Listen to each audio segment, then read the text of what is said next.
Kenalin, nama aku Nurin Haya dengan NIM 22-49596-KT-098844.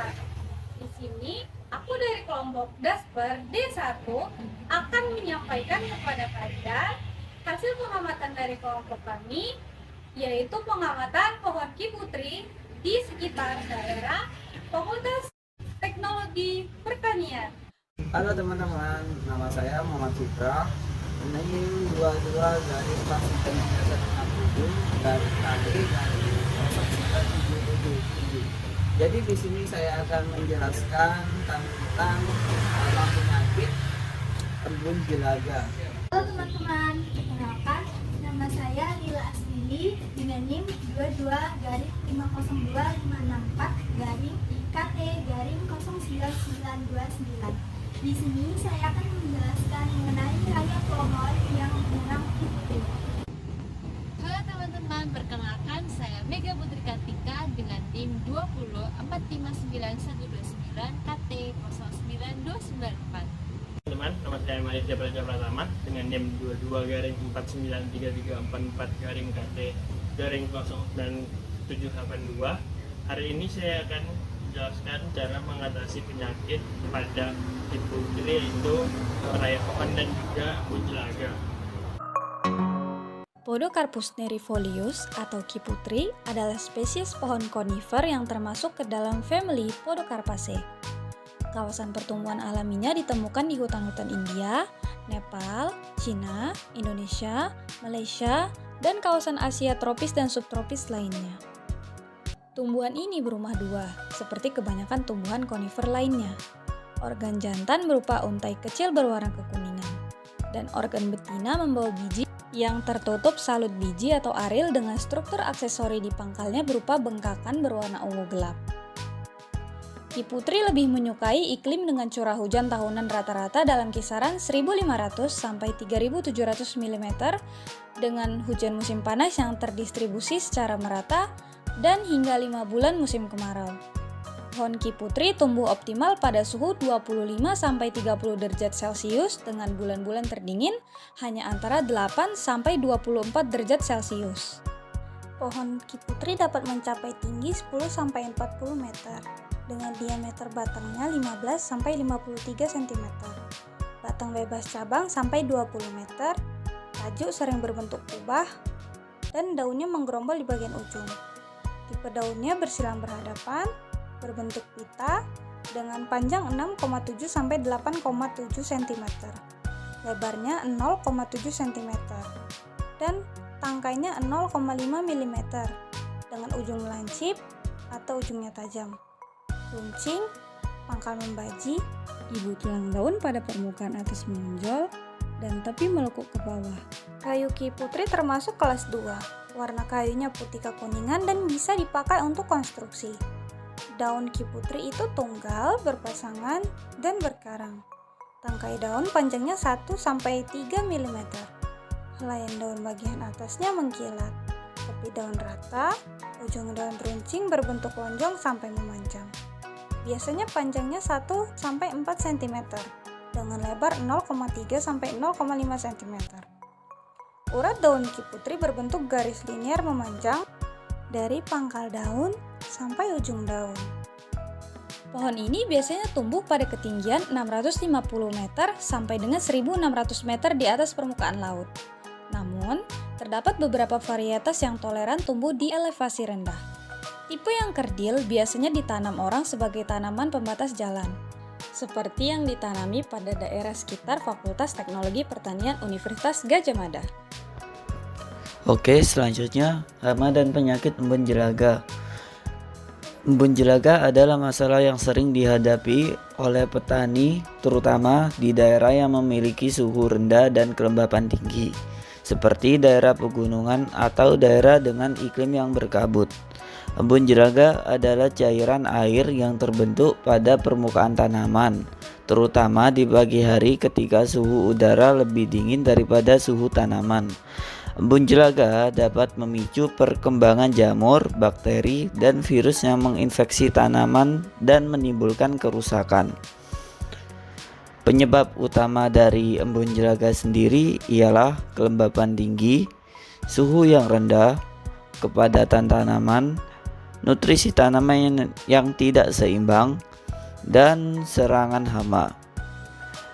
Dan juga ada ciri-ciri embun jelaga, antara lain terlihat sebagai lapisan tipis cairan bening yang menempel pada permukaan tanaman. Biasanya terbentuk pada pagi hari atau saat suhu udara turun di malam hari, terutama menempel pada daun, bunga, dan buah tanaman. Mempunyai tekstur yang lembut dan halus seperti butiran kecil. Tidak mudah hilang atau menguap, bahkan jika sinar matahari sudah cukup terang. Jika terjadi dalam jumlah yang berlebihan, embun jelaga dapat menyebabkan tanaman menjadi lembab dan memudahkan serangan hama dan penyakit seperti jamur. Embun jelaga dapat merusak permukaan daun dan membuat daun menjadi mudah busuk atau rusak. Seperti yang kita ketahui, pohon-pohon kiputri telah ditanam di area parkiran Fakultas Teknologi Pertanian Universitas Gadjah Mada, di mana lokasi pohon-pohon kiputri tersebut terletak di pinggir jalan akses menuju pintu masuk Fakultas Kehutanan Universitas Gadjah Mada.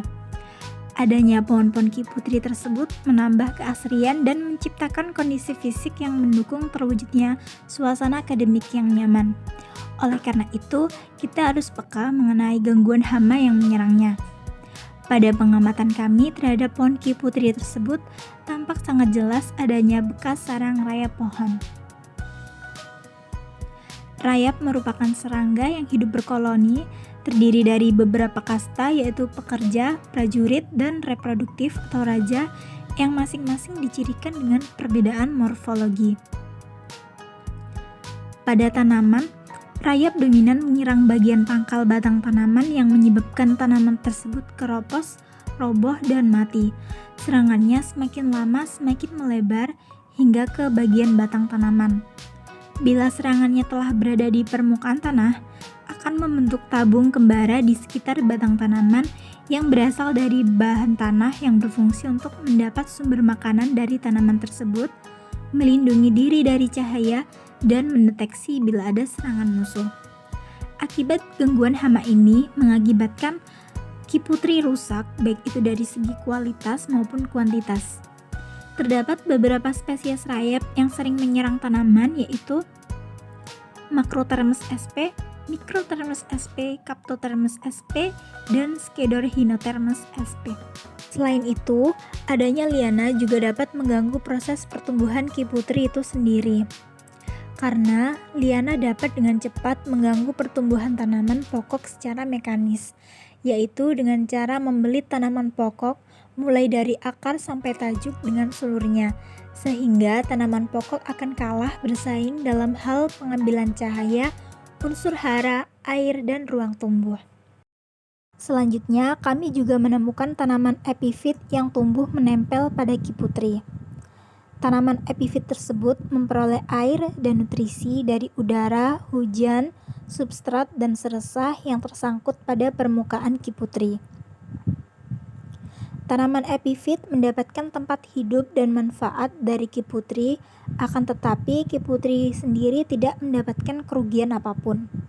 Pertukaran mikroorganisme juga dapat terjadi antara tanaman epifit dan kiputri melalui akar tanaman epifit tersebut. Untuk mencegah dan menghilangkan rayap pada pohon ada beberapa cara. Yang pertama, bibit pohon yang tahan terhadap serangan rayap. Yang kedua, melakukan sanitasi lingkungan dengan menghilangkan atau memutar ranting gaya mati. Yang ketiga, menemukan metode mekanis yaitu memberikan bantalan perlindungan pada pangkal batang pohon atau menggunakan kain penghalang. Yang keempat, menggunakan insektisida kimia. Yang kelima adalah pengendalian biologi dengan cara predator alami rayap seperti jamur atau menggunakan cendawan parasit. Yang kedua ada menjaga kesehatan dan kebersihan pohon secara teratur, dan melakukan pengendalian juga perlu pengamatan pengawasan secara berkala untuk menghindari dan mengurangi kerusakan pada pohon. Dan pertumbuhan epifit. pada pohon. Ada beberapa cara. Yang pertama itu menjaga kesehatan dan kebersihan pohon dengan cara memangkas yang tepat dan membuang ranting pohon yang telah mati. Yang kedua, menerapkan teknik penanaman pohon yang rapat sehingga tidak banyak ruang kosong. Yang ketiga, menerapkan metode pengendalian fisik dengan cara mengikat atau mengikat epifit, dan menerapkan pengendalian biologi dengan predator alami, dan menggunakan herbisida kimia yang efektif. Dalam melakukan pengendalian epifit, perlu diingat bahwa tidak semua epifit merupakan masalah yang harus dihapus. Beberapa epifit dapat memberikan manfaat ekologis pada ekosistem seperti perlindungan dan makanan bagi hewan liar. Untuk mencegah embun jelaga atau membeku, dapat melakukan seperti memilih jenis tanaman yang tahan terhadap suhu dingin, menanam tanaman pada tempat yang menarik angin dan melakukan sinar matahari yang cukup. Maka metode pengendalian fisik dengan cara menjepit tanaman dengan kain atau plastik selama cuaca dingin. Melalui metode pengendalian kimia dengan menggunakan bahan antifreeze, dan menjaga kesehatan dan kebersihan tanaman dengan memberikan pupuk secara teratur dan menghindari kondisi tanaman yang lemah atau terlalu basah. Dalam melakukan pengendalian ini, embun jelaga perlukan juga pengamatan dan pengawasan secara berkala untuk menghindari dan mengurangi kerusakan pada tanaman yang dapat disebabkan oleh kondisi cuaca yang ekstrim.